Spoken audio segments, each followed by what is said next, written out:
Something that was brought up in regards to all the research was taxonomy. Listen to this. This was something that didn't get viewed hardly at all. 152 views. Using XRPL and IWA token taxonomy framework to transform carbon markets at Apex 2023. Why am I sharing this with you? Listen to what this gentleman has to present in regards to taxonomy. If anything, we're going to tie everything into the bigger picture of XRP. Are you really sleeping on XRP? Well, that's your own thought and answer, but here we go. And now we're zooming in, and when we zoom in, now we're looking at one of those ecological projects, right? And so the way that we're using the Interwork Alliance's token taxonomy framework, and if you're not really familiar with it, just Google it. Go to the Global Blockchain Business Council. They're the ones really that are driving it. It's more than the carbon markets. But the way that some of the taxonomies that they have for the carbon markets, that we're using in this projects is the ecological project, modular benefit, ecological claim, process claim, and carbon removal unit and process unit. And what these are, they're data that you need for each one of these different things. And so, in the ecological project, really think about it as that NFT is a DID in this account. And it's a way that it never leaves the account. It just shows like this account is who it is. And we're going to demonstrate this in a second. Modular benefit, this is like a claim that an ecological project making. So these projects are making a carbon removal claim, but you could also be making a water conservation claim, pollinator claim, and those are all modular benefits. And then an ecological claim itself is actually what people today think of like a MRV report. So after you've gathered all that data to support your modular benefit and make that claim as why there should be a carbon credit, that's the NFT that you're going to mission. It's going to have all that data packed into it.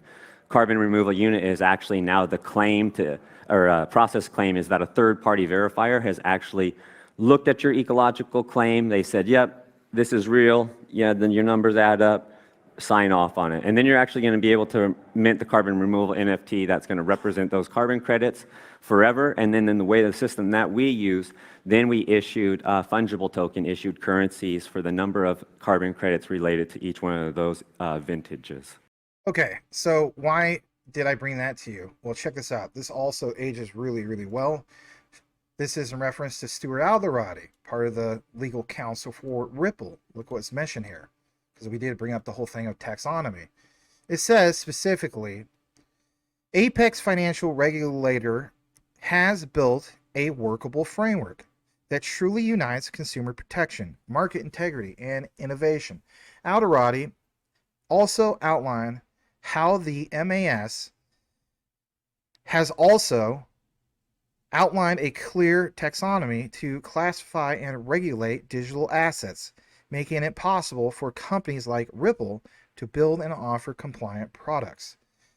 And as you see right below that, like he points out, we are honored to obtain in principle approval of a major payments institution license, of course, from the MAS, allowing us to offer regulated digital assets, products, and services and scale customer use of ODL, on-demand liquidity.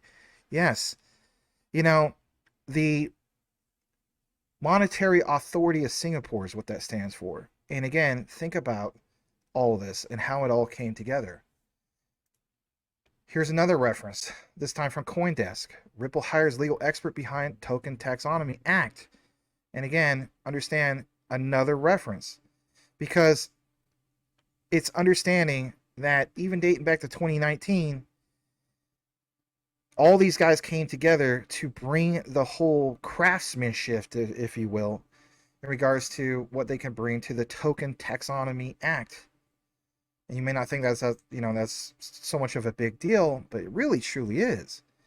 Shout out to this guy, 801 XRP. He says specifically, and I gotta give him a follow. This guy's got some good stuff. He talks about CFTC, Digital Assets Taxonomy, comparing the European Union and the United States and their approach. And he talks about convergence or divergence. But the point is, the CFTC, yeah, they got to get brought up one of these times, right?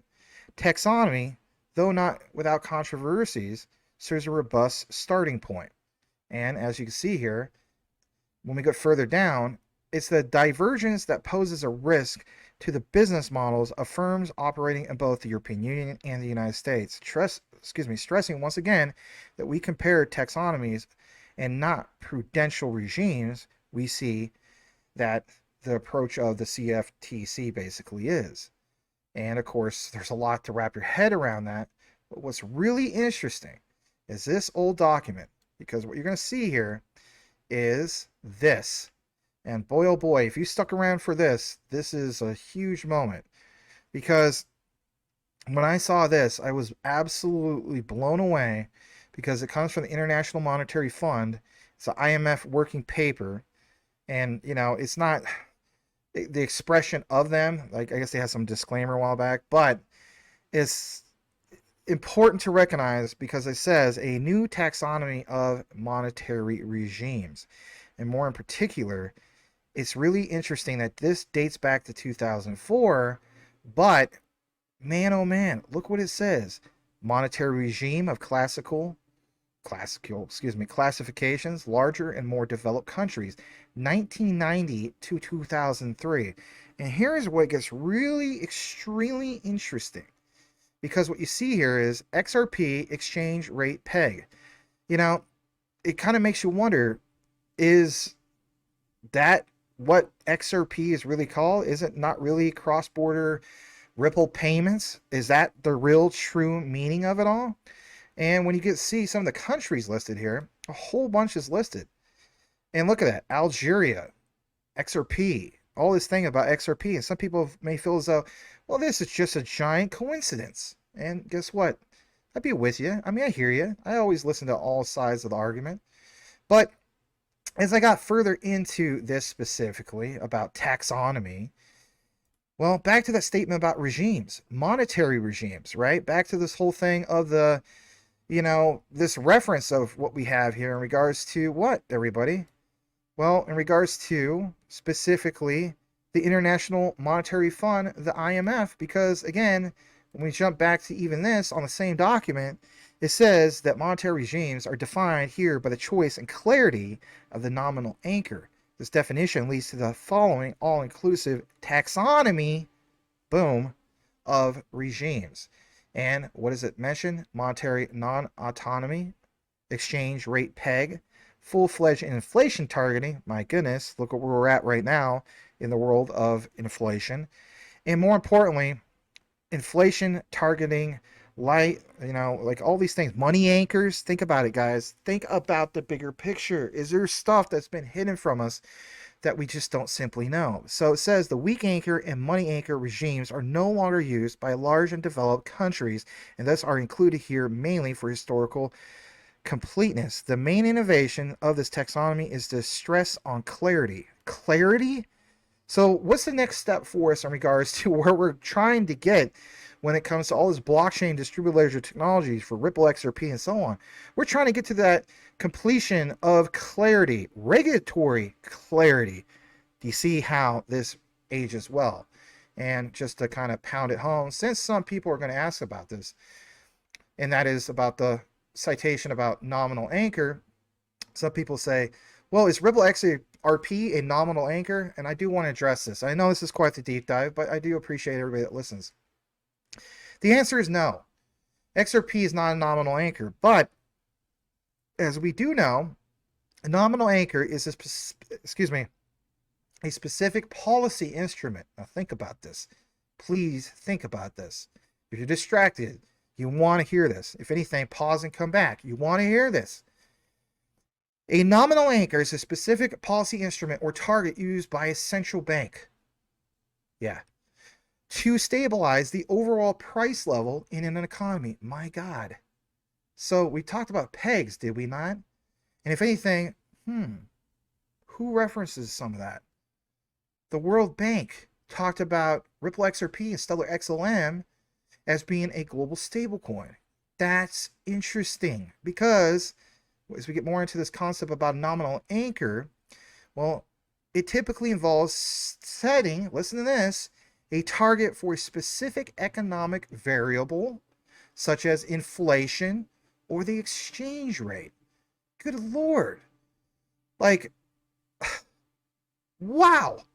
So we know Ripple XRP is a cryptocurrency, but kind of like Quant, they don't really quite want to state that 100% because the focus is on, not on retail, but not a central bank or government entity. Ripple doesn't have the authority or the mechanism to serve as a nominal anchor for any economy. That's to be decided, but its value is primarily determined by market forces, including supply and demand, investor sentiment, and also technological developments. While XRP has been used in obviously cross-border payments, well, let's face it, does it have the same role or stability as traditional currency backed by a central bank? And that's the argument. And more importantly, it makes you wonder, again, back to the BRICS reference, because, again, understand that it's a solution. On-demand liquidity is a genuine solution to the problem of not just banks, but more in particular, central banks through what? Yeah, ODL. And providing a different solution other than what they have to, the requirement for Nostra Vostra accounts. So I think, if anything, maybe Ripple XRP with regulatory clarity would be a nominal anchor. Do you see how that pans out? As we get to this next part, I want to jump back into this because, again, I don't think people really get it. Because I'm going to show you a citation here for a second. And this is, again, also good. I know I'm, again, going very deep into this, and that's okay. But what do you see here? You see there is existing literature on monetary regime choices. And while it's quite limited, it's still there. Several papers stress that consideration of all elements of the monetary regime is needed to address real-life policy choices, such as this citation from Mishkin in 1999, Mishkin and Salvestano, and some of these other guys. What do they all discuss? Monetary policy frameworks in terms of exchange rate targeting, including currency boards. My God, because we are talking about cryptocurrency, and we're also talking about the new monetary system. So, and then look what it also mentions: monetary targeting, inflation targeting, and again, implicit nominal anchor. And then back to the whole thing of taxonomy. Oh, this paper differs that from Mishkin in that exchange rate targeters are separated into peggers and non-autonomous regimes, and the weak anchor, implicit price stability, and inflation targeting light regimes are added. Moreover, this paper systematically classifies countries into the taxonomy regimes. Now, that part I really want you to pay attention to, because, my God, hold on to your XRP. Here's why. Because when we get more into it, this is really interesting. Remember the whole thing about the World Bank? With the launch of the new stablecoin, which is the RLUSD with Ripple XRP, according to Crypto News Flash, and I got news from them, they're wrong on this, they state is unlikely to ever be utilized as a payment stablecoin as envisioned by, of course, that citation from the World Bank. The upcoming stablecoin will play this role, and rightfully so, as stablecoins maintain their value against the underlying currency, which is critical in cross-border transfer and payments in general. Now, here's the issue. The issue is this, and I'll keep this on the screen. I want you guys to understand some key findings that even I have. And basically, it's assessing all this. Is this statement true? Well, keep in mind, assessing the statement, XRP versus stablecoin for payments, the statement, everybody, I want you guys to understand, is partially correct, but man, big time overly dismissive of XRP's potential. And here's the points I want you guys to consider. Stablecoins and XRP, complementary, not competitive. As we know, stablecoins are ideal for maintaining value against a fiat currency, making them suitable for cross-border payments. But XRP, while it may not seem inherently stable, keep in mind, regulation will allow it to be. Back to the reference of the World Bank. It can be used, as we know, as a bridge currency to facilitate faster and more cost-effective transactions, of course, between different currencies. But Ripple's strategy, basically, is that dual asset approach. Ripple's recent launch of the RLUSD suggests a strategy of combining the stability of a stablecoin with the speed and efficiency of what, everybody? XRP. This would make it a more attractive option for cross-border payments. Okay, so with that said, what would be XRP's role? Well, XRP would play a significant role in the payment ecosystem by doing what, everybody? Providing liquidity, for crying out loud. Again, back to ODL, and also doing what? Bridging the gap between different currencies, which leads to the next thing. There would have to be a regulatory landscape in regards to it all. Well, yeah, no duh. But keep in mind, both stablecoins and cryptocurrencies, as we know, face these regulatory hurdles. The success of any payment solution, even including XRP, would basically depend on favorable regulatory environments. And that doesn't just apply to Ripple XRP, that applies to the whole slew of ISOs and the blue chips. But I want you guys to keep in mind this. XRP can still complement stablecoins, providing speed, efficiency, and also lower cost. That's the bottom line. Don't ever forget it. So while the statement from Crypto Newsland or Crypto News Flash, not Newsland, Crypto News Flash, basically speaking, seems somewhat oversimplified, it's more accurate to say that XRP and this new RLUSD would basically work together to provide a more comprehensive and efficient payment solution. All right, let me jump over to this because I know I'm really, really into the weeds of things. So here's the thing. From what I gathered, this paper from the International Monetary Fund proposes a complete and practical taxonomy of monetary regimes from which policymakers can choose. Back to the whole thing about the policymakers and regulatory, conditions and getting to clarity and law being passed. But taxonomy has not heretofore been available because macroeconomic analysis has forced on either the exchange rate arrangement or the inflation targets. Of course, the exchange rate arrangement is a key element of all monetary regimes, but the shrinking number of countries that define their regime by commitment to an exchange rate peg makes this approach less relevant. Think about that. Most of the newly flexible exchange rate countries are committing to an inflation anchor. My God, think about the need for Ripple XRP. However, the differences in the clarity of the commitments that countries are making to inflation targets results in basically different regime choices. So that is definitely worth pointing out. Now, shout out to this guy because he says, Lord Vendetta, and go follow him on his channel on X, or not X, but on YouTube. You could follow him on X also. I'm going to go and follow as well. I'm subscribed on YouTube. He speaks French, by the way. So maybe you don't want to do that, but nonetheless, support him. You put this in English, which is cool. So he says, almost 30 years ago, this was written 2 years ago. Think about this. Almost 30 years ago, on August 25th, 1988, this is going to pound everything home, guys. Shout out to everybody, stay the course. David Schwartz filed a patent for a multi-level distributed computer system that would preferably run on personal computers. And here's a picture of what we're talking about. As you can see here, back to, again, that first thing I shared, and I don't have the tab open because I have way too many tabs, but again, how everything talks to each other, right? And look what it says. Computer system that would preferably run on personal computers. Okay? In the 90s, we have a world called XRP Exchange Peg Rate. Look at this. This gets really, really good. You see, again, kind of like what I briefly highlighted, XRP Exchange Rate Peg. All these countries that have this, that says XRP.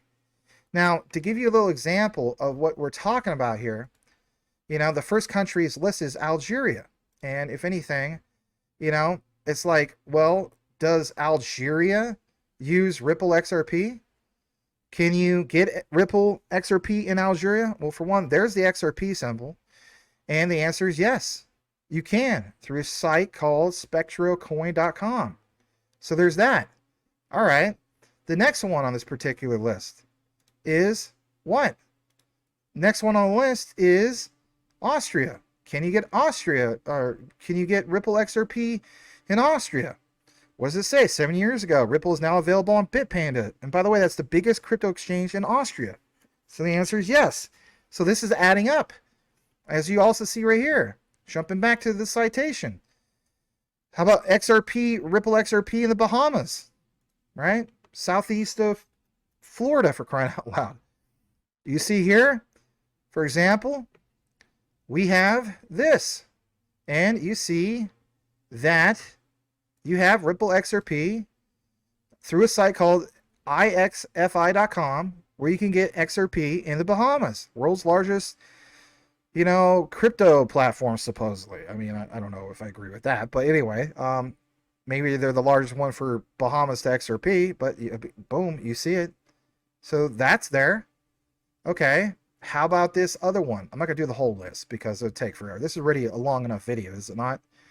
So the next one on the list is Baccarat. And can you get XRP through Baccarat? Well, the answer is even yes on that. Baccarat is an island nation right next to Qatar. And boom, they show all this stuff about how to get it. They explain even what the XRPL is and tons of stuff. And they even citate David Schwartz. So the answer is even yes when it comes to that. And oh, by the way, it says Belgium is also on the list. Might as well just do that real quick while we're here. And let's pull that up. Boom, Belgium. Everybody likes Belgian waffles, but Belgium. Anyway, yeah, that's on the list as well. And look what you see here, Belgium. So interesting to see that. And apparently, I guess I have a tad bit more. I might as well do it. Another one that was on that list was Botswana. Here's Botswana. From Coinbase, for crying out loud. And then what about China? China was also on the list. Cryptocurrency issue Ripple enters China market with a Lian partnership. And that was back in 2018. So I thought I would definitely share that with you guys as well. And if anything, my key thing is understanding that, wow, very, very interesting to see all this, especially when it comes to Ripple XRP. And before we wrap it up, back to some of these citations, okay? Because in 2013, like he points out, we have the same world called XRP equals exchange peg rate. 95, 96, all the way to 2003. That's extremely interesting. People could call it a coincidence, but that's extremely interesting. As we get into the next part of it, what is the meaning of it? The central bank, back to the central bank of a country with a currency peg must monitor and manage cash flow and avoid spikes in a currency supply and demand. Again, you could check it out on Investopedia. That is a legitimate source, Investopedia. They use it even at the collegiate level. I know that for myself. I've had students cite that as well back when I used to teach at college. But here's the bottom line. These spikes can require a central bank to hold large foreign exchange reserves to counter excessive buying or selling of its currency. Currency pegs affect what, everybody? Forex trading by artificially stemming volatility. And look what it also mentions here. We know that one of the XRP utilities is Forex. That's true. Very true. Look it up for yourself. Financial giant SBI to test XRP 6.6 trillion foreign exchange market. You go to dailyhodl.com/2020. Look that up for yourself. It's there. Again, I don't want to make this super long, or it already is, but I don't want to make it 2 hours. The test is designed to determine whether the speed of XRP can be used as a bridge asset, everybody, to lower the risk of price fluctuations that can occur as one currency is traded for another. Here's another one, September 2012. Chris Larson and Jed McCabe co-founded the corporation OpenCoin. OpenCoin began development of the Ripple protocol RTXP and the Ripple payment and exchange network. And of course, OpenCoin became Ripple. And of course, there was, I think, at least 2 or 3 times it changed the name. All right, back to the original first thing that we introduced to you about David Schwartz. What he's trying to say in regards to Lord Vendetta to show with this thread is that David Schwartz worked on a DLT pattern in 1988, and the word XRP was already mentioned in the PDFs in the 90s before OpenCoin Ripple was even born. My God. Shout out to this guy. I mean, I brought you guys some research. This guy, he even went further. Nothing but respect for people like this, okay? Look what it also says. When you read the description of an exchange rate peg, because we need to That was the thing that we didn't want to skip. And it gives you almost the same utility as the XRP we know it is what it's trying to do. And the style, how XRP is written on the PDF in the 90s, is the same style how we, of how XRP, how it's written. Maybe it's a little bit with the French and English. I don't know. That's okay. So what does it show here? What do the letters XRP stand for? The X is the standard currency prefix for non-national currencies. I mean, X is also used for cross-border. We get that. But RP stands for ripples. In the early days, it was the name for the ledger's native asset. True. And then what do we see here? Again, back to that whole thing, 1995, 96, and you see XRP. I mean, it's just, to me, this is more than coincidence. I mean, it has to be more than coincidence. All right, the last two things before we wrap it up. He thinks that Ripple and people behind it choose the XRP name for a reason. I believe that full-heartedly as well. And it proves that the whole world will use it and prove again that XRP is a super national currency, if you will. And look at this. Yes, he knows X stands for any currency that is not controlled by any jurisdiction, and RP stands for Ripple.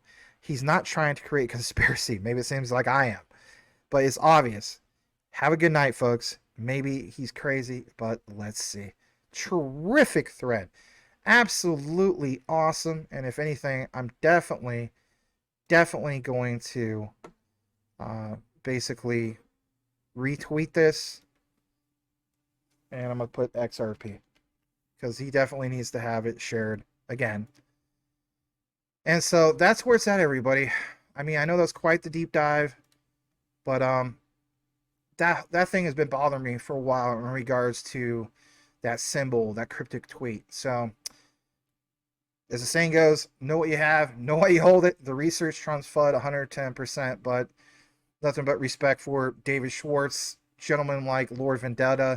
If you listen to the entire outline, just do me a quick favor and simply type in this keyword, and that is the letter B, the number 4, BTC, as in B4 Bitcoin, and I'll know that you listen to the entire outline. Thank you. Thanks again for watching, everybody. May you all have a blessed rest of your day. We will see you on the next one. If managing your crypto feels like solving a puzzle, it's time to switch to Decent Wallet. Say goodbye to complicated setups and hello to Decent Wallet, the hassle-free solution to your digital currency needs. With just a few taps, you can manage, track, and secure your crypto with unmatched ease. And here's the best part. Grab your Decent Wallet at a discounted price by using the referral link below. Don't miss out on making your crypto experience smoother and more secure.